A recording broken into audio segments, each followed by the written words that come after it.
is Caleb Hayes, and today marks my first official day as a probationary park ranger for the Yellowstone Gateway National Park, a sprawling, untamed expanse of wilderness in the heart of Montana.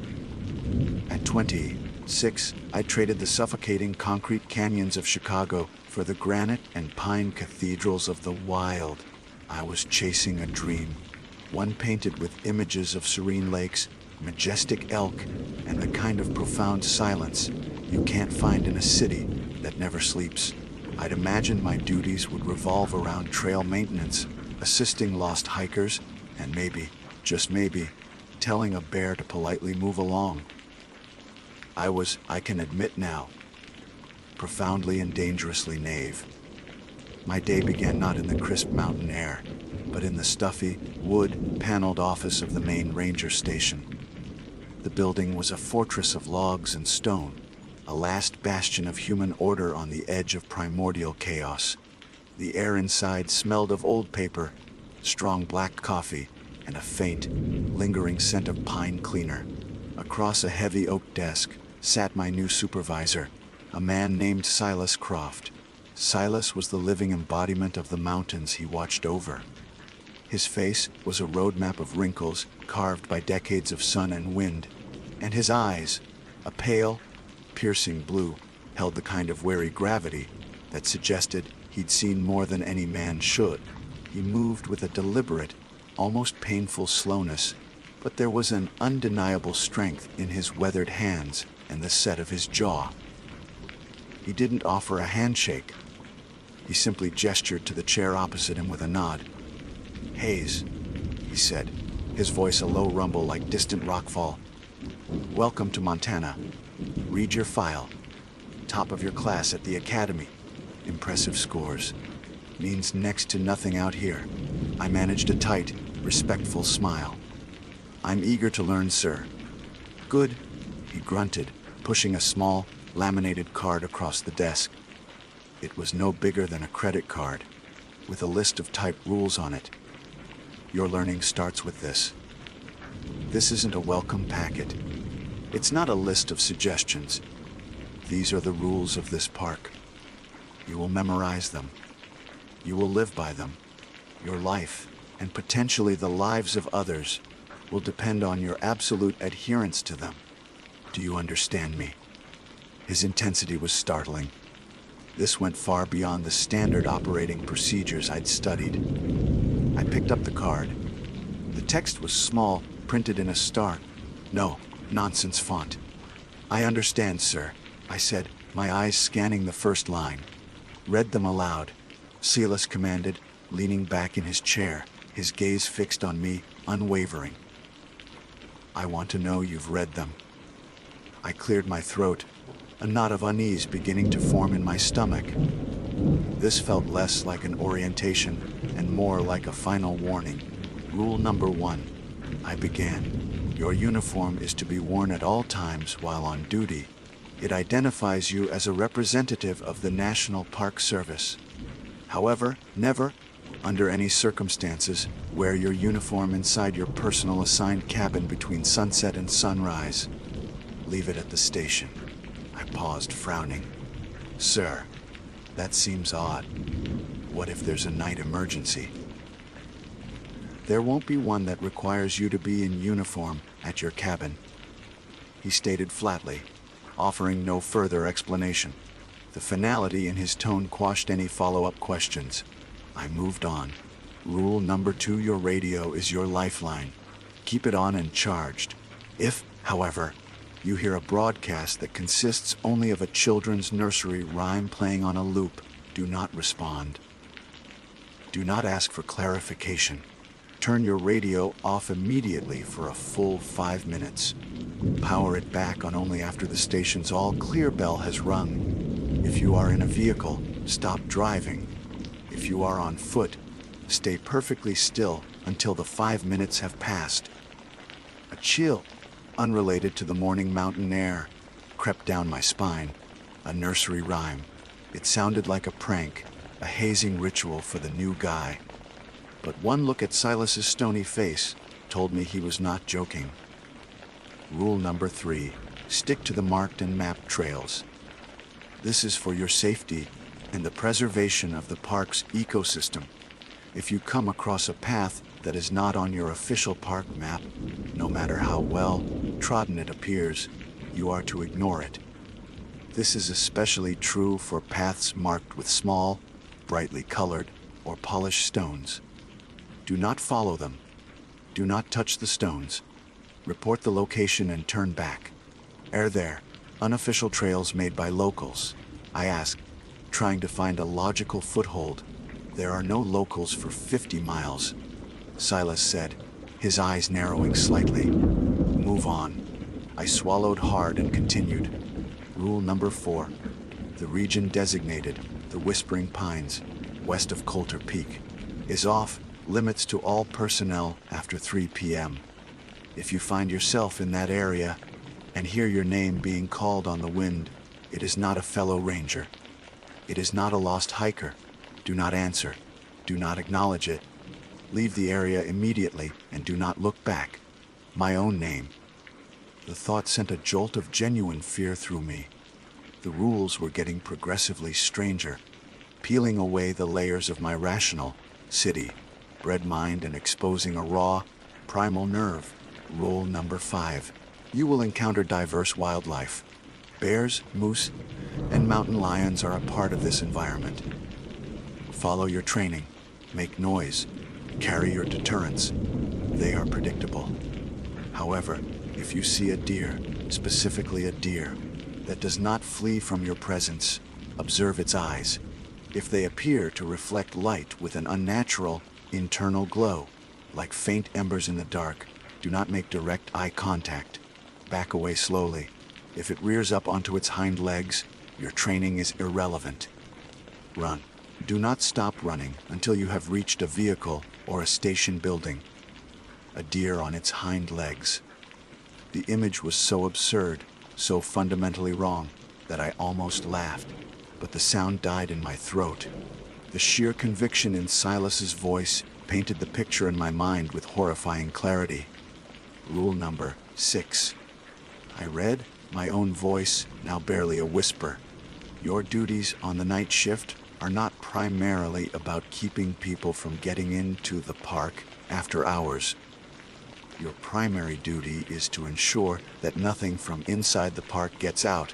The main gate must be locked precisely at sunset. The perimeter is your responsibility. The park, it breathes at night. Your job is to listen to it, not to fight it. The world seemed to tilt on its axis. Not keeping people out, but keeping something in. What in God's name had I signed up for? And the last one, Hayes. Silas urged, leaning forward again. Rule number 7. You will receive orders over the radio from me. If anyone, even someone claiming to be me, gives you an order that contradicts one of these rules, you must ask for a confirmation code. My code, and only my code, is the mountain sleeps. If they provide any other code, or no code at all, the transmission is not to be trusted. It is a lure. Do not follow the instruction.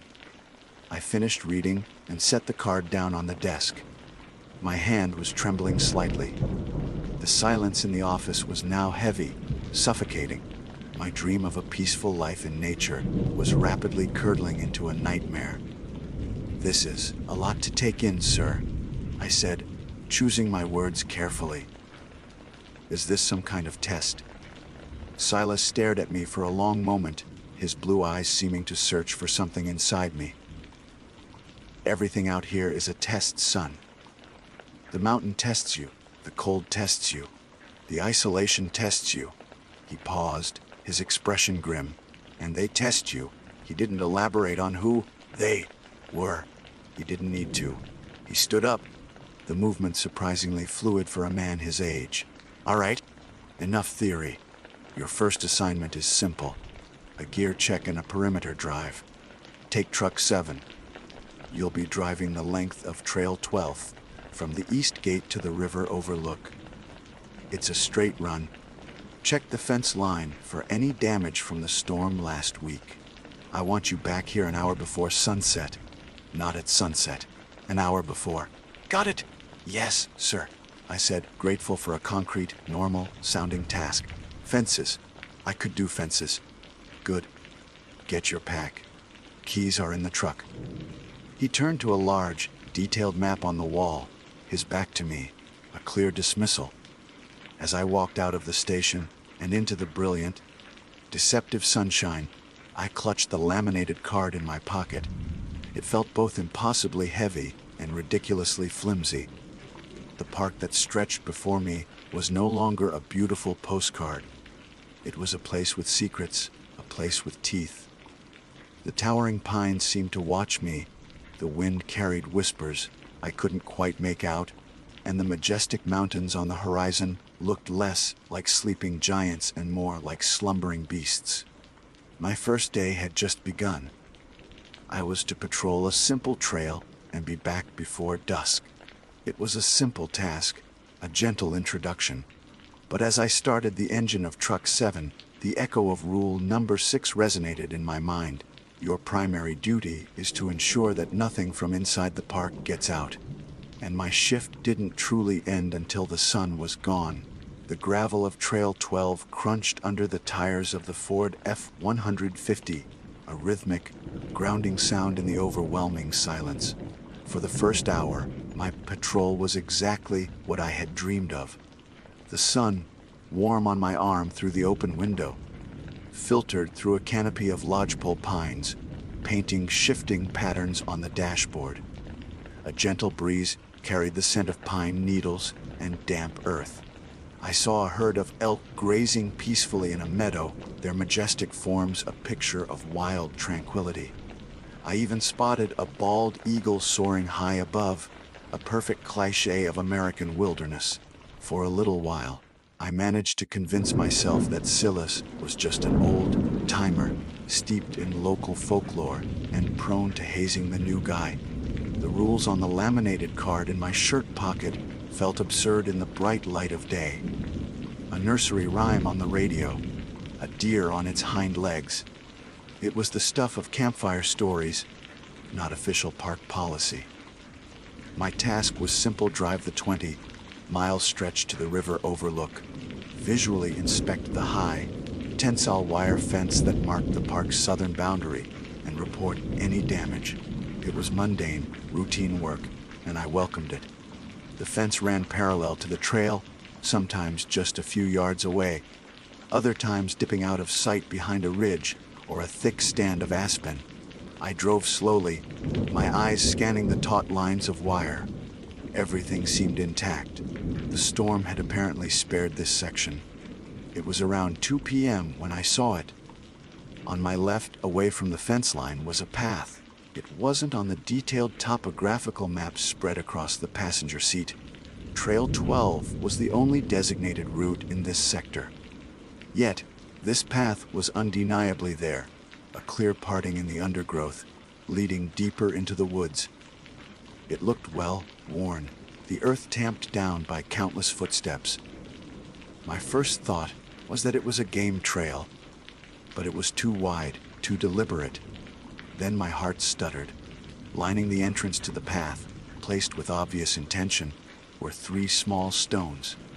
They were smooth, almost polished, and each was a different, vibrant color, one a brilliant turquoise, one a deep crimson, and one the color of a perfect summer sky.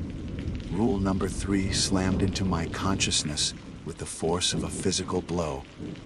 If you come across a path that is not on your official park map, especially true for paths marked with small, brightly colored or polished stones, do not follow them. Do not touch the stones. Report the location and turn back. I stopped the truck, the engine rumbling in the sudden quiet. I stared at the path. My rational mind screamed at me. It was just a path. The stones were probably left by hikers, a quirky trail marker. To turn back would be an overreaction, a surrender to an old man's paranoid fantasies. My job was to check the fence line all the way to the river. What would I tell Silas? I turned back because I saw some pretty rocks. He'd laugh me out of the state, but his face, etched with a gravity that went beyond mere paranoia, swam in my memory. The absolute certainty in his voice. Do not follow them. I reached for the radio handset, my palm slick with sweat. Ranger Hayes to station. The reply was immediate, Silas's gravelly voice cutting through the static. Go ahead, Hayes. Sir, I'm on Trail 12, approximately 8 miles east of the river overlook. I've found an unmarked trail leading north. It's marked with colored stones, as described in the rules. There was a pause on the other end, a silence that felt heavier than static. When Silas spoke again, his voice was devoid of any surprise. It was cold, hard, and clipped. Confirm your position, Hayes.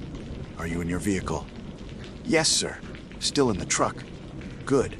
Do not exit the vehicle. Do not approach the path. Your fence inspection for the day is concluded. Return to the station immediately. Sir. But I'm not even halfway. The fence line looks clear. I can... Ranger Hayes. His voice was sharp now, a crack of thunder. That was not a suggestion. I gave you an order. Turn your vehicle around and come back now. Yes, sir. I mumbled, my face flushing with a mixture of embarrassment and a new, potent strain of fear. He wasn't testing me. He was protecting me. From what I couldn't begin to imagine. I put the truck in reverse, my eyes lingering on the inviting, forbidden path for a moment too long. As I began a clumsy 3-point turn on the narrow trail, a flicker of movement in the shadows of the trees caught my eye. It was gone as quickly as it appeared, a fleeting shape I couldn't resolve. I told myself it was just a squirrel, a bird. But I couldn't shake the feeling that I was being watched. The drive back was different. The sun no longer felt warm and comforting. It seemed harsh, casting long, menacing shadows. The forest was no longer a cathedral. It was a cage. Every rustle of leaves, every snap of a twig, sent a jolt of adrenaline through me. The laminated card in my pocket now felt like a religious talisman. Its bizarre rules the only commandments that mattered in this strange, hostile land. I had been driving for about 15 minutes, my knuckles white on the steering wheel, when the radio crackled again. It wasn't Silas's voice this time. It was music, a tinny, off-key melody played on what sounded like a child's xylophone. And then a sweet, innocent voice began to sing. Row, row, row your boat gently down the stream. My blood ran cold. I slammed on the brakes, the truck skidding to a halt in a cloud of dust. Rule number 2. If you hear a broadcast that consists only of a children's nursery rhyme playing on a loop, do not respond. Turn your radio off immediately for a full 5 minutes.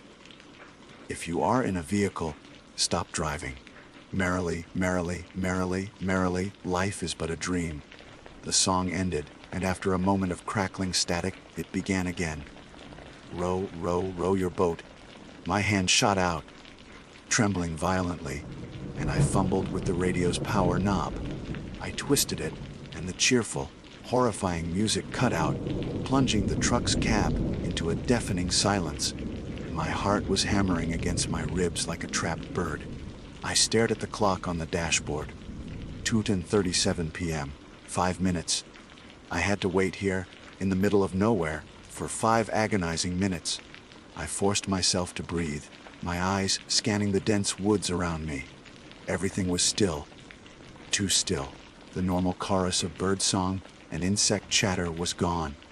It was as if the entire forest was holding its breath, waiting. The silence was a physical presence, pressing in on me, suffocating me. I felt a primal, overwhelming urge to floor the accelerator and get the hell out of there, but Silas's words echoed in my mind, your life will depend on your absolute adherence to them. I locked the doors. I stared at the clock. The seconds crawled by with excruciating slowness. 1 minute, 2 minutes.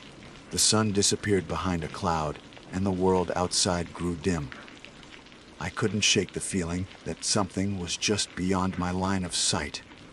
something that had been drawn by the music, something that was now waiting in the unnatural quiet. My eyes darted from the rearview mirror to the side mirrors, expecting to see a face, a shape, anything. But there was only the empty trail and the silent, watching trees. 4 minutes. My skin was crawling. A bead of sweat trickled down my temple. I kept my hand on the gear shift, ready to slam it into drive the second the time was up. At exactly 20:42 p.m., a loud, clear bell chimed from the radio speaker, even though the unit was off. It was a single, resonant tone, like a ship's bell, that echoed in the cab, and then faded, leaving the profound silence in its wake. The all clear. I didn't wait. I turned the key, the engine roaring back to life, and I drove. I didn't speed, not yet. I drove with a grim, focused determination, my eyes fixed on the trail ahead. The world outside slowly came back to life. A bird called out from a nearby branch. The wind rustled the leaves. The spell, whatever it was broken. I didn't use the radio again. I didn't need to. My only mission was to get back to the station before sunset. Silas had told me to be back an hour before, and I now understood that, like everything else, it wasn't a suggestion.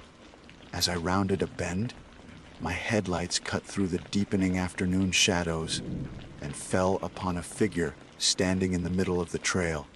I slowed down, my hand hovering over the horn. It was a deer, a large doe, but it wasn't moving. It stood perfectly still, its head raised, staring directly at the truck. Rule number 5, if you see a deer that does not flee from your presence, observe its eyes. If they appear to reflect light with an unnatural, internal glow, do not make direct eye contact. Back away slowly. I squinted, my heart beginning its frantic drumming once more. The truck's headlights were full on it now. Its eyes were not reflecting the light, they were producing it. 2 points of soft, orange light, like the dying embers of a fire, stared out from the darkness of its face. They didn't blink, they just glowed. A wave of nausea washed over me. This was wrong. This was a violation of every natural law I knew. I averted my gaze, focusing on a point on the ground, just to the side of the creature. Slowly, carefully, I began to ease the truck backward.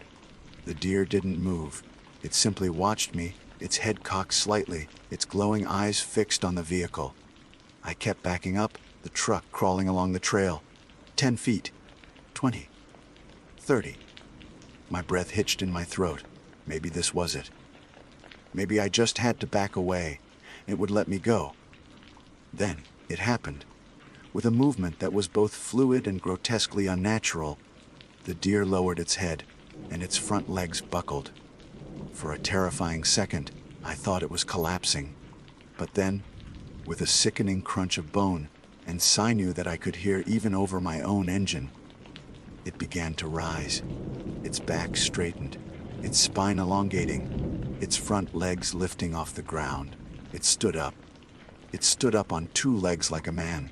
It was tall, taller than I was, a nightmarish silhouette against the fading light. Its front legs, now dangling like useless arms, ended in sharp, cloven hooves. Its glowing eyes stared at me from a height they should never have been able to reach. The final part of the rule screamed in my skull. If it rears up onto its hind legs, your training is irrelevant. Run. I didn't hesitate. I slammed the gear shift into drive, stomped the accelerator to the floor, and wrenched the steering wheel hard to the right. The truck lurched off the trail, crashing through the underbrush, branches scraping and screeching against the metal. I didn't care about the fence, the trail, or the truck. I was obeying the only law that mattered now: survival. I didn't look in the rearview mirror. I didn't dare. I just drove, blind with terror, pushing the truck through the wilderness, away from the thing that wore the skin of a deer. My only thought was of the ranger station, a tiny fortress of light and order in a world that had suddenly, irrevocably, gone mad. I don't know how long I drove, only that I was fueled by pure, undiluted terror. The world outside the truck's cab was a green and brown blur, a chaotic symphony of snapping branches and the violent screech of metal against tree trunks. My foot was welded to the accelerator. My knuckles were bone, white on the steering wheel. I didn't follow a trail. I carved my own, a desperate, jagged scar through the wilderness. The image of that thing, the deer that was not a deer, rising onto its hind legs, its ember eyes burning in the twilight, was seared onto the inside of my eyelids. Every shadow seemed to hold its form. Every rustle of leaves was the sound of its unnatural approach. Finally, through a break in the trees, I saw it, the warm, yellow glow of the ranger station lights. It was a beacon of sanity in a world that had fractured into a million pieces of nightmare logic. The truck, battered and groaning, burst from the tree line and skidded to a halt in the gravel parking lot. One headlight smashed, the entire passenger side looking like it had been clawed by a giant. I threw the door open before the engine had even died, stumbling out onto the ground, my legs shaking so violently I could barely stand. The main door of the station flew open and Silas stood there, silhouetted against the light. He held a heavy-duty shotgun, held with a casual familiarity that spoke of long practice. He took one look at me, my wild eyes, my torn uniform, my trembling frame, and then at the wrecked truck. He didn't look surprised. He looked grimly resigned. "Get inside, Hayes," he ordered, his voice low but urgent. The sun was a sliver of molten orange on the horizon, bleeding its last light across the jagged peaks. Sunset. I had failed to get back an hour before. I staggered past him into the warmth and light of the office. The smell of coffee and old wood had never been so welcoming. I collapsed into the same chair I had sat in that morning, a lifetime ago. My heart was still a wild drum against my ribs. Silas followed me in, locking the heavy oak door behind him with a series of loud, definitive clicks and the thud of a deadbolt I hadn't noticed before. He set the shotgun down on his desk and turned to face me, his pale blue eyes assessing me. "Report," he said. It wasn't a question. It was a command. I opened my mouth, but only a dry croak came out. I swallowed, trying to find my voice. "Trail 12 the path with the stones," I reported it. "You told me to come back." "I did," Silas affirmed, his gaze unwavering. "What happened after that?" "The radio." I stammered, the memory making my skin crawl. The nursery rhyme. Row your boat." I stopped. I turned it off for 5 minutes, just like the rules said. I waited for the bell. Silas nodded slowly. "Good. You followed the rule. What else?" "A deer," I whispered, the word tasting like ash. "It was on the trail." Its eyes, they were glowing, sir. Just like the rule.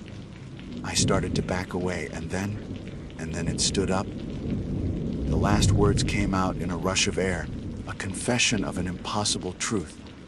It stood up like a man. I stared at him, desperate for him to tell me I was crazy, that I was hallucinating, that the stress of the new job had gotten to me. Instead, he walked over to a metal filing cabinet, pulled out a bottle of whiskey and 2 glasses, and poured a generous amount into each. He pushed one across the desk to me. "Drink it," he said. I obeyed without question, the fiery liquid searing a path down my throat, chasing away some of the chill that had settled deep in my bones. "We call them stilt walkers," Silas said, his voice quiet. "You were lucky. You saw it from inside a vehicle. Most don't get that chance." What is it?" I asked, my voice trembling. "It's part of the park, Hayes. Part of the reason for the rules."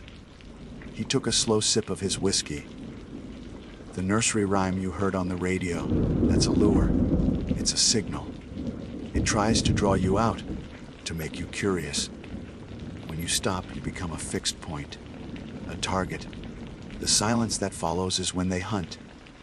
The bell is our own system, a pulse of focused sound that disorients them, confuses them for a few moments, gives you a window to move. My mind reeled. This wasn't folklore. This was protocol. A system built around surviving encounters with monsters. And the path with the stones, I asked. Another lure, a different kind.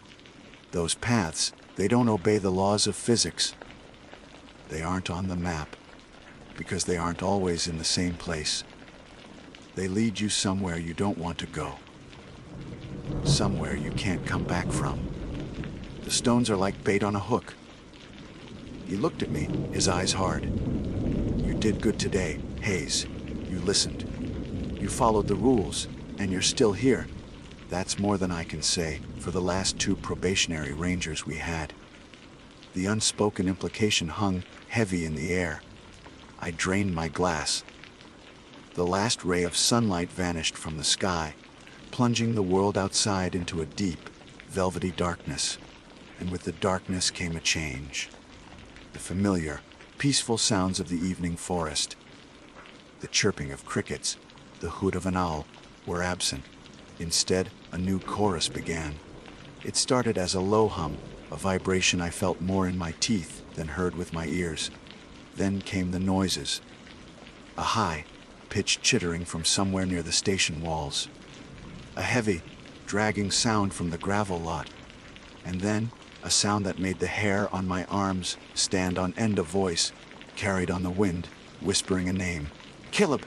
It was faint, almost lost in the wind, but it was unmistakable. My name. Rule number 4. If you find yourself in that area and hear your name being called on the wind, it is not a fellow ranger. Do not answer. The whispering pines. I breathed, looking at Silas with wide, terrified eyes. But we're not near there. You don't have to be, Silas said grimly, picking up his shotgun again. Sunset is their 3 p.m. The whole park becomes their territory after dark. Now you see why your primary duty isn't keeping people out. He gestured toward the heavily reinforced windows. It's keeping them in. He walked over to a panel by the door and flipped a series of heavy switches.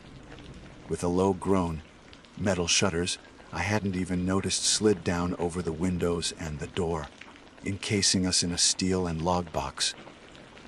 The sounds from outside became muffled, but they were still there. A rhythmic thump, thump, thump started against the west wall of the station. Night shift started. Silas announced, seemingly unperturbed.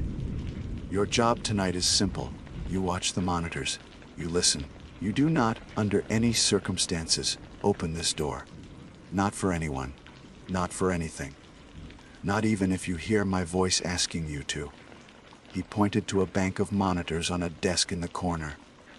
They showed grainy, black, and white images from cameras positioned around the station's exterior. The parking lot. The front door.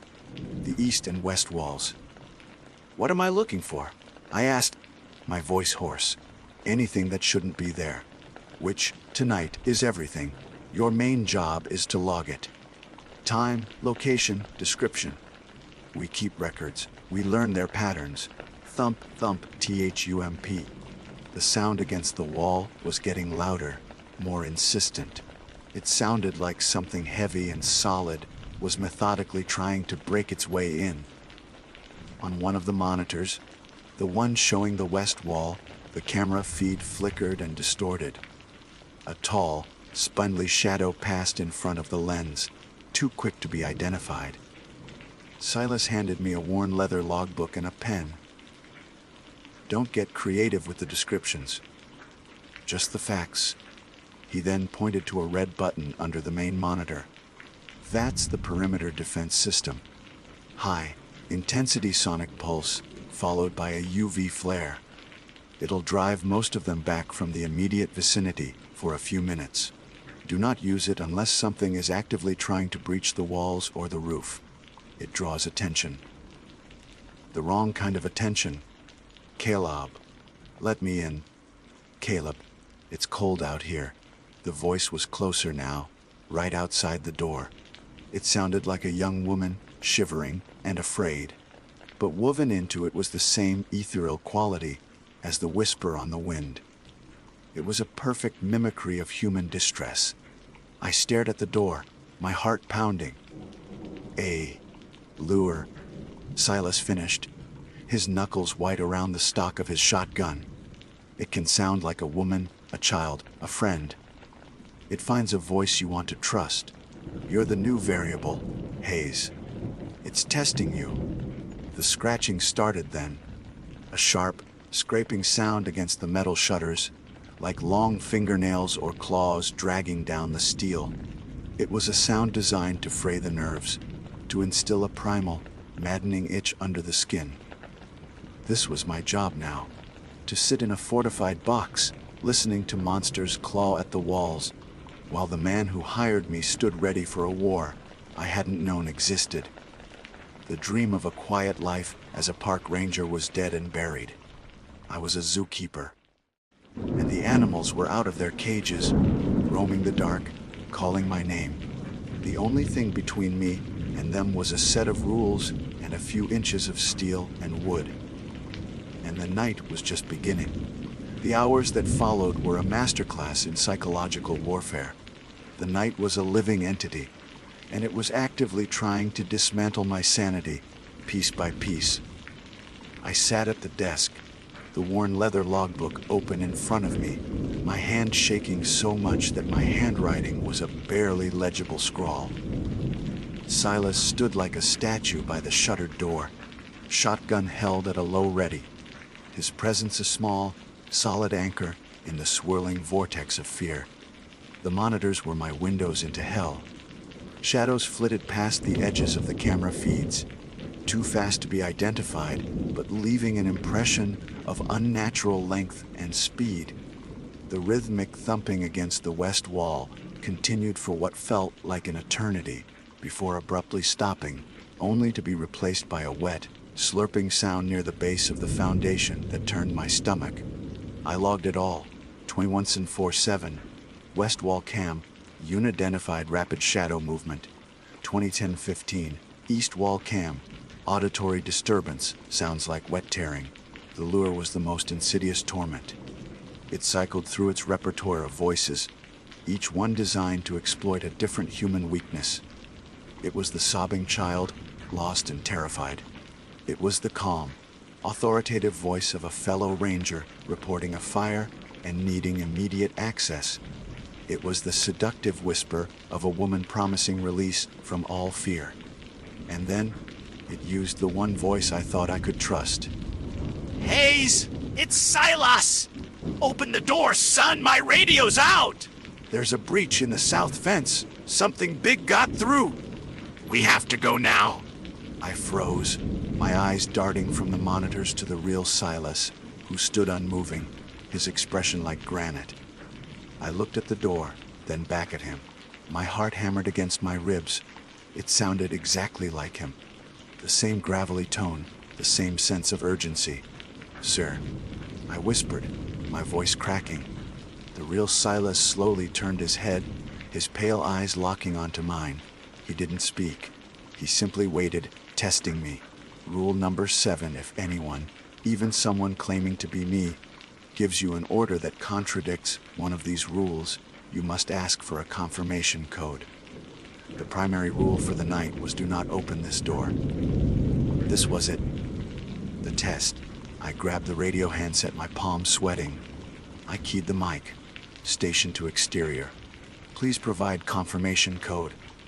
Over. The voice outside snarled, the perfect mimicry shattering into something guttural and filled with ancient rage. There's no time for your games, you fool! Kidnapstories. A thunderous crash rattled the entire station as something immense threw itself against the reinforced door. The metal groaned in protest. I flinched back, dropping the handset. Silas gave a single, curt nod of approval. You learn fast, Hayes. The assault intensified. The scratching on the shutters became a frantic, metallic screeching. The thumping returned, now on all sides, a deafening drumbeat of malice. On the monitor showing the roof camera, a shape descended into view.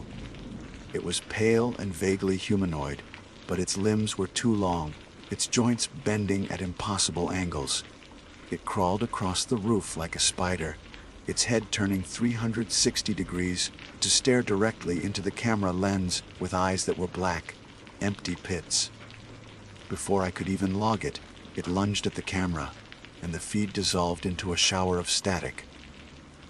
Roof breach imminent. Silas stated calmly, as if commenting on the weather. He pointed to the red button.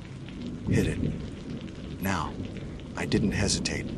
I slammed my palm down on the button. There was no sound inside the station, but a blinding, pure white light flooded the gaps around the shutters, followed by a low, frequency hum that vibrated through the concrete floor, shaking the very marrow in my bones. The cacophony outside ceased instantly, replaced by a wave of piercing, multi-toned shrieks that didn't sound like they could come from any terrestrial throat. The shrieks receded, fading into the distance. Silence.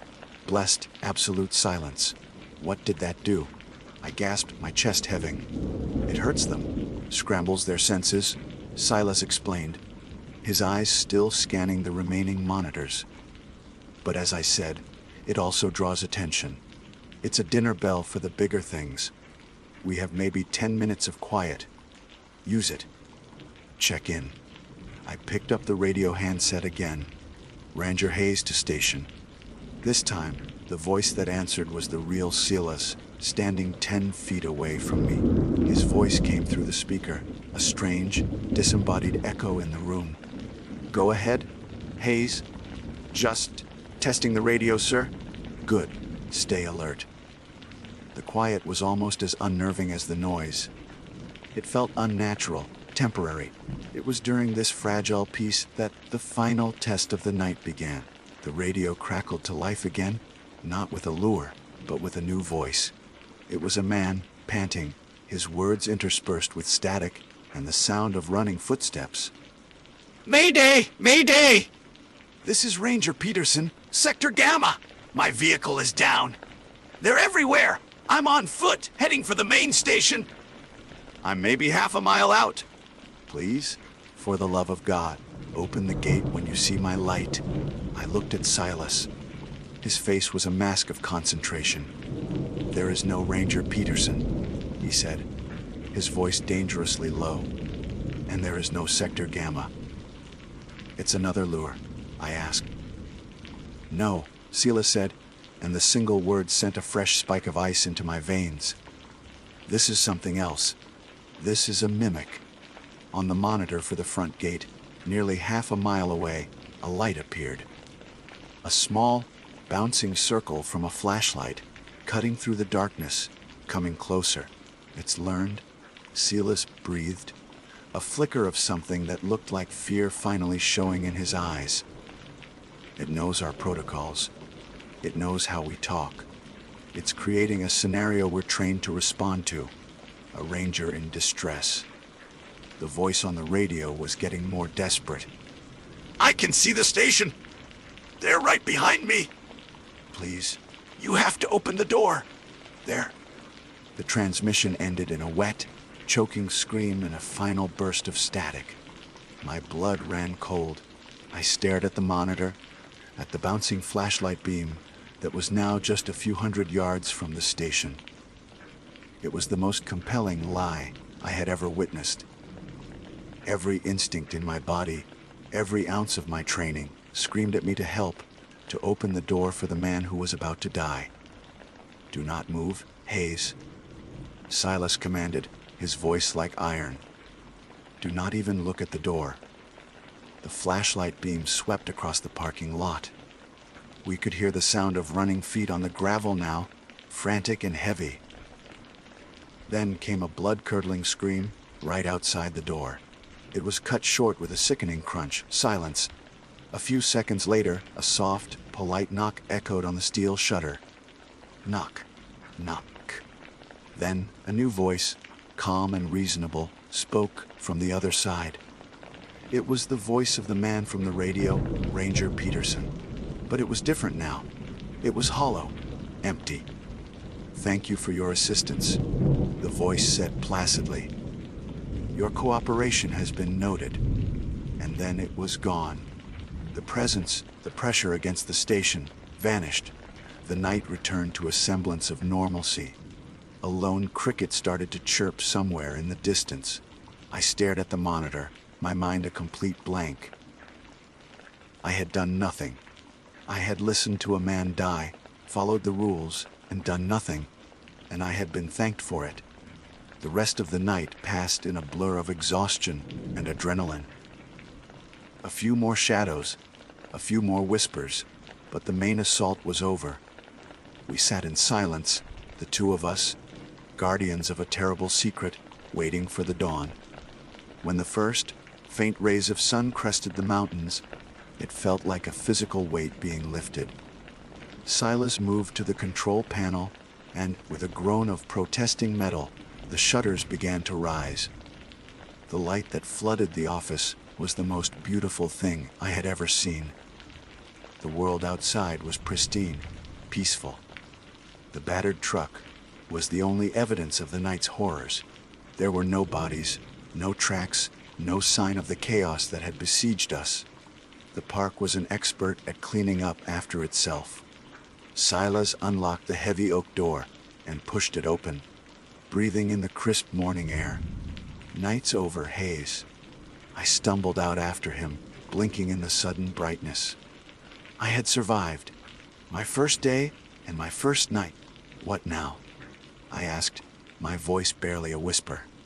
Silas turned to me, the morning sun casting his weathered face in sharp relief.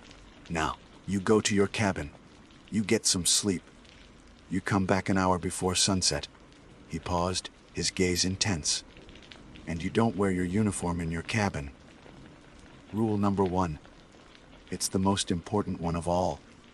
They can't get in the station, but they can get in your head. The uniform is a symbol. It's a target. When you're off duty, you need to be anonymous. You need to be no one. It's the only way to keep a piece of yourself sane." He clapped a heavy hand on my shoulder. "You did good, son. You have what it takes. You have the ability to listen, to obey, to put the rules before your own fear, before your own compassion. Most people don't." I looked out at the sprawling wilderness, at the majestic, silent mountains. It wasn't the paradise I had dreamed of. It was a prison. It was a hunting ground. And I was one of the keepers. My job wasn't to protect the park from people. It was to protect people from the park. My first day was over. My dream was dead. But I was alive. And as I walked toward my cabin, the laminated card of rules a comforting, solid weight in my pocket, I knew one thing with absolute certainty: I would be back before sunset. This was my life now. This was my watch. And the mountain was always, always awake,